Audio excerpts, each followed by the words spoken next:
A U.S. Marine reservist locked up in Mexico 7 months ago is a free man and back in the United States.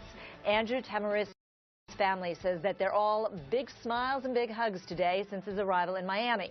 Tamaresi was arrested and jailed in March when Mexican border guards found weapons in his vehicle. He says he never intended to even go near the border, that it was just a mistake. Nick Valencia following the story since it broke 7 months ago. And Nick, the Tamaresi family had some help in getting this man released from jail. And they had some real heavy hitters. Tell us about it. They did. This was weeks in the making, if not months in the making, and it took exhaustive efforts by a myriad of people. There was Montel Williams, TV host and radio personality. There was Ed Salmon, Matt Salmon, and Ed Royce from the House of Foreign Affairs Committee.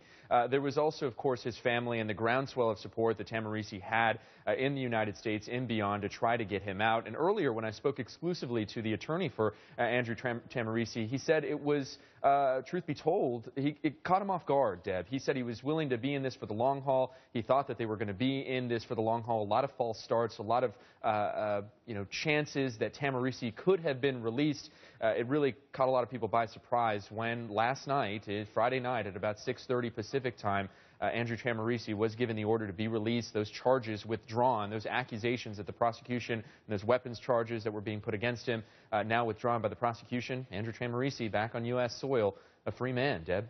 And, you know, Nick, some people are really wondering whether, in fact, it really was just an accident that he drove over the border Sure. with those weapons. But what was his explanation as to why he got lost, how he got into Mexico? Well, let's take our viewers back to March 31st that night.